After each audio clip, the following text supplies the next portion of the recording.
They're all from ENY, by the way. They're our sponsors, as well as they're helping us with the whole track for the last 2 years very actively. So isn't it great to have these sponsors who also volunteer? So let's give them a big round of applause. And then we have another co-chair who couldn't be here. He'll be here at 11 o'clock, Jishnu Bhattacharya. He's a managing director at Nexus Venture Partners. And then our last co-chair, Raj Golamudi. He is investment director at Intel. So those who are looking for money, please grab him after this. So with that, I would give it to the co-chairs and our team here to get the track going. And Raj is going to start with the next, our opening fireside chat. Good morning, everybody. Welcome to this session. I think you're in for a treat. This is a session that I think that is very important. I think doesn't get enough bandwidth, doesn't get enough air cover. And it addresses the issue of emotional readiness. So we all talk about entrepreneurship and what it takes to be an entrepreneur, but what does it take to be an entrepreneur from an emotional readiness standpoint? So we have a fireside chat format. We have Sumant Mandal, who's the managing director of Clearstone Ventures, and is actually starting a new fund called March Capital. And he will be chatting with Craig Roah, who is one of the co-founders of Rubicon project, which recently had its IPO, and he's also working with a couple of incubators. So please welcome Sumant Mandal and Craig Roah. That's good. All right, fireside chat, no fire. I have a little bit of an advantage here. I've worked with Craig for 7 years. And the way I met him was interesting, and I don't know if you guys probably have your own stories when it comes to starting companies, but Craig's co-founder, Frank Adante, and I bumped into each other at a Pete's Coffee. And I said, what are you doing now? He says, oh, I just got fired as a CEO of a company. They hired a new guy. These guys, venture capital guys, they're just the worst guys to work with. I don't want to work with anyone else. I said, oh, no, come, let's have lunch. Let's talk. We had lunch. 3 months later, I met him again. What are you doing? Oh, I'm doing some consulting. I don't really know what I want to do. So let's start a company. I said, I don't want to do it. I said, let's just talk about spaces that you can build value in. And we came up with an idea. It was his idea. I helped him form it. And he said, I will not start this company if Craig doesn't join and become a co-founder. And I said, I don't know who this Craig is. And okay, but let's meet him. And it wasn't easy convincing you, was it? But for emotional reasons. No, I mean, first, I think it was my idea, not either of your guys' idea, but that's a whole different story. No, yeah. And I think along this topic, Rubicon's my third startup. So I had done two, one that was funded, one that was bootstrapped. And I think it is important that you are in the right spot. And it's not, from an emotional standpoint, I think about it really in three big areas. One is from a work, you're going to go work. You're going to work hard. People in this room probably don't worry about that. They're here on a Saturday, so work is easy for everybody. But I think you got to be ready to get back to that grind. I think two is you got to be ready from a personal standpoint. It's not just you; it's your family, and they have to be on board. And then I think three is from your ego perspective. Yeah, and so it takes ownership of the idea. That's, I think, very helpful in going through this experience. Let's talk through what conversation you had at home when you decided to take on Rubicon. And I'll tell you why it's interesting, because you, out of all of the other people who started, had the longest drive and the longest hours, and we're actually building stuff internally. Yeah, and I think in just a little bit of background. So at Rubicon, my role was for the first 5 years was the CEO of the company. So it was important that I was in the office every day. So I think my wife and I had a long conversation. At the time, I had 2 kids, or I had 3 kids, but my youngest was a year old, and she's now 8. So we sat down and had a long conversation. We've done this before, we've done it twice. We know what it's like to be at a startup. We know what it's like to be there on a day-to-day basis. And, I think it was a commitment that the entire family had to make, not just me personally. And I think it's, for me personally, it was driven from, my wife knows I'm happiest when I'm involved in something and it's something I'm passionate about. So she knew that, after spending time talking to her about the idea, how passionate I was about the idea. And I think that was one of the big things that she's like, all right, let's go do this. So can you ever be a founder or be in a startup or be involved in helping someone start something if you're not passionate about it? I mean, I think that's the biggest, probably the biggest part.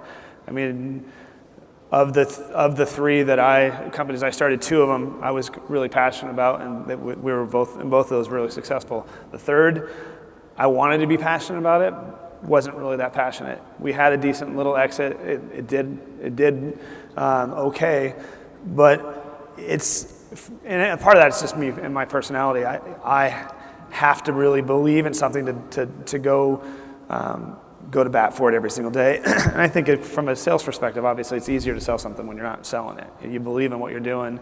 And I think that's, at Rubicon, that was part of the success we had as a team, is that it wasn't just us, the 4 founders in the company, is that we were able to get a team that felt that way too. And I think that's an important part of it. So, for me, I would say, even as an investor, it's a pretty emotional story because there's never a perfect trajectory to get to where you're going to get to. The company started with 4 people, went into its first office where I remember the board meetings, I had to put my legs outside the boardroom because there was no room, to now a company that's going to do about $1 billion of revenue this year. And so if you think about the progression of how you grew, talk about 1 or 2 moments where you kind of felt like, I've had enough, I want to get out. 1 or 2 moments you said, this feels right and we're doing the right thing. And I can tell you which ones I can think of because I think I know which ones you'll probably say, but why don't you talk about the emotional highs and lows and how you kind of managed to go through all of that? Yeah, I mean, I think you have to know those things are coming. And I felt like the first year and a half of Rubicon, we didn't have a lot of lows. We felt like, well, we have the startup, but we haven't had a ton of, bumps in the road. But obviously we had them, and I think some of the challenging moments, it goes back to what I said at the beginning is having your ego challenged a little bit. When we looked, I think it was our C round, we were looking to raise money, and we thought we were going to go out and raise it at a much larger valuation. We went out and talked to lots of companies, and the feedback wasn't, this is as great as we thought it was, right? So having to manage those moments where you thought it was going to be a pretty easy path just based on what was happening in the market at that time, we would raise money, and we struggled at that point. And a part of that is bending, knowing when within the company to change your focus. A lot of that was, we put our heads down and did a lot of work on product. Maybe we didn't do enough on, from the marketing perspective of the company, and trying to manage those pieces. So if you go through these kind of situations as an entrepreneur, what and how do you cope with them? How do you tackle them? How do you get over them? I want to specifically talk about, because I have inside knowledge, on what's the dynamic between the co-founders and what happens to that?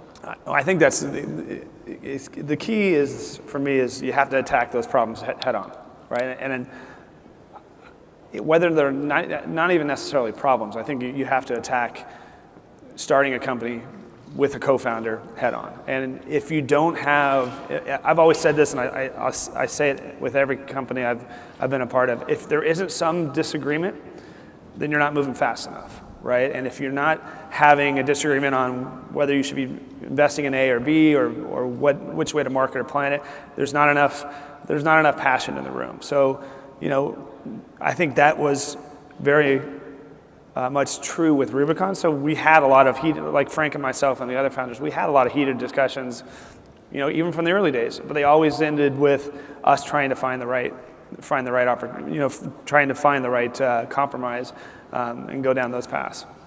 So, and I think that's on your day-to-day life. So when you come to a real bump, whether it's becomes large disagreements with the direction of the company or individual roles, I think it's important that you've already had you already have that mindset that you're going to attack those problems head on, and I think that's important. And look, we're going to have a disagreement, and it's not the end of the world. Just because you disagree doesn't mean that this thing has to go south. But you had the advantage of working with a team that you had worked with before. And I think there's a real sort of security in being open with people you know. Yeah. What happens when you're starting a new thing and you're working with people you've never sort of had that kind of deep experiences with before? How do you set the stage for that? And given the experience you've had and the roller coaster ride, which we'll talk about the sort of last step that we saw recently on, what's your advice on that? I don't know that it's a magic formula. I think it's being true to yourself. Like we had, the Rubicon grew, so 2007 founded, I was the COO. We did 2 small acquisitions, and then in 2010 we did a large acquisition, basically doubled the size of the company. And in 2011 we decided it made sense for us as a company to bring in a new COO. And I was on board with that decision, but having somebody come in and you step into a different role where I became the chief product officer, it is something you have to kind of just, trust your gut. So you were chief product? I thought you were chief strategy officer. I was that too at the end. So, So Craig, through the career of sort of the growth of the company, saw as a co-founder many different roles. Yeah. What was the most enjoyable role? I think I got you stumped. Yeah, you did. I think the most enjoyable for me is and this may sound contrived, but it is real, like the people side of this. I can think of 3 or 4 people that at Rubicon 6.5 years ago, we hired 2 of them in particular. We hired right out of college. Hired out of college, didn't know up from down, a CPM from a CPC, didn't have any idea what internet advertising was. And now to see them, one of them has started their own company, another one works for a company, another startup, but it is basically the 5th employee of that company. And then the 3rd person I'm thinking of it runs a team of about 30 people. So I think seeing people that were relatively green in the industry go on and make big strides is the most rewarding for me. No, this is an important topic, which I've been doing TiEcon now for 10 years and speaking here. And actually, the first time I spoke here, Raj, who introduced me, and I were on a panel together. So that's how long we've been doing this. And we've never had this kind of a conversation, which is talking about what it really means to be inside a company, right? And we talk about areas of technology that are interesting, we talk about investment themes. If someone wants to start a company today, and yes, they have great background and they've done it before and they've got the markets look nice, and what are the 1 or 2 or 3 things you think are very important as you're starting? And I'm talking more about the personnel side. I'm talking more about setting the tone of the conversations. Where do you think that worked for you? Where it didn't? What would you give as sort of pointers or guides to these people? I think in general, having the right skill set amongst your founders and early teams is that everybody's not good at one thing. I think that's the simple and easy answer, right? You've got to have, Frank and I worked really well together. I'm a get down and understand the details and make things happen type of guy. He is a bit paint the vision and go tell the story. So that is important. But I think that's the obvious answer. I think one of the reasons we were most successful at Rubicon is that we did build that team mentality. It really is about when you're starting a company, whether it's the first week, the first month, is focusing on that team. If you're a technology company, at the end of the day, you really do, your biggest asset really is your people. And I think we had very good success of getting everybody on board the mission. So it's not about free food and fun and beer fridges and all those things. That's not what I'm talking about. I'm about getting an environment in your company where people really believe in what you're doing, like we talked about earlier, and finding people that want to win. I'm a big believer in competitiveness, and I think in the early days we are 35 people. We had 20 people that hated to lose it, a game of cards, and I think that mentality is what helped us, grow quickly. And I think that is very important when you're starting a company. Go find competitive people that like to win. So that's within the company. What role does, for the people who are looking to start companies, raise money, what role does the board play in that? And how does that, should it have a role in that part of the company? So this is where Sumant wants me to tell him how important you were. No. I have not. No, you didn't talk to me for the first 3 years, so yeah. That's not true. I think it's important. I think it's like anything else. The board is a resource that's there, and you should take advantage of it. I mean, I think our experience at Rubicon was pretty unique. I think we had a really open and strong board relationship from day one all the way through to the end. And I think there are periods where we did a good job of leveraging the resources, whether it's looking for connections from the sales perspective. I think we had a good perspective and a difference of personalities on the board that would challenge us on some of our ideas and some of our concepts, and then also be supportive once a decision was made. So I think, when it comes to a board, starts with being open and direct with them. Don't think of your board meetings as selling events. Go to them with the truth, with the reality of what's going on within the company. I think that's a big factor, and then use them. The board is there to be I'll bring used. it back to the emotional side of things, because I think we keep drifting into stuff that is more just entrepreneurial, which is important, but this panel is about understanding what it is on the emotional aspect of being in a startup. One thing I learned years ago is things are never as good as they look or as bad as they look, or don't react too negatively or too positively to any data point. Do you guys have that kind of conversation internally? Probably not often enough. I think it's a good hindsight perspective. I think we were too high as a company during our highs, and I think in the periods where we struggled, we got too low, and I think that is certainly an area that we could have done better, and I think it's an important lesson that I've learned. What you guys had going for you and still have going for you is that the founders and the team sort of talk to each other openly. And I think one of the more important, I would say, things people should remember is as you build a team, you must have, you can have complementary skills, and you can have connections, and you can know spaces, but you must have mutual respect for each other. Because if you have respect for each other, then there's the potential of having an open conversation and resolving the highs and lows of whatever situation you're in. I've just been told we're out of time. We could go talking about this forever. I'm going to just say one last thing. Talk about the emotional high of the New York Stock Exchange. How was that? What did that mean to you? To me, especially, I think, April 2nd, Rubicon went public, and Sumant and I were both there. I think for me, it was a good trip down memory lane, especially because the last year I hadn't been actively involved on a day-to-day basis with the company. You and I have still been very active from a board perspective, but I think it was really just an opportunity to reflect on all the good things that we've done. And I touched on the people side of it. I think that's important.